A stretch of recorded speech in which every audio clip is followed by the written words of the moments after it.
Hello बहनों, राधे राधे। हमारे YouTube channel पर आप सभी का स्वागत है। आप लोग कैसे हैं? हम तो अच्छे हैं। आशा करते हैं आप लोग भी अच्छे होंगे, स्वस्थ होंगे, मस्त होंगे।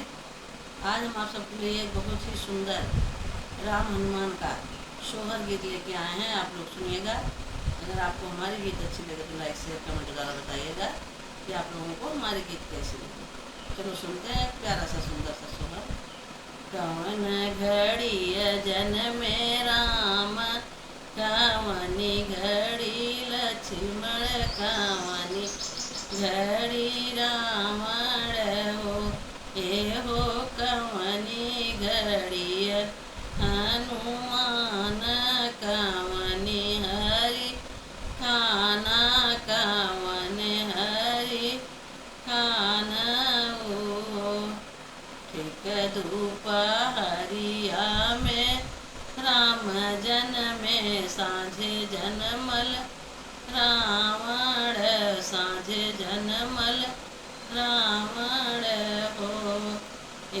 हो तई भोर हनुमान, आदि की रतिया कान्हा, आदि की रतिया कान्हा काऊ जखई है राम, काऊ खई है रावण, काऊ खई है रावण हो। हो काऊ जखई हनुमान, काऊ हरि कान्हा, काऊ हरि कान्हा। मेवा मिष्ठान खई राम चंद्र, मासु खई रावण, मासु खई रावण हो।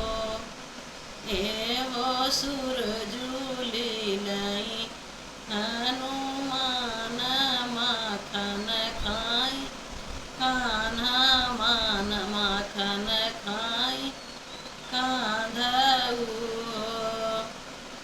हो सुरजूली लई हनुमान, माखन खाई कांधा, माखन खाई कांधऊ। काऊ करन बिना राम जन्मे, काऊ करई रावण, काऊ करई रावण हो। हो काऊ करई हनुमान, काऊ करई कान्हा जन्मे, काऊ करई कान्हा जन्मे हो। रावण बध रावण बध बिना राम जन्मे, सीता हरई रावण, सीता के हरई रावण हो।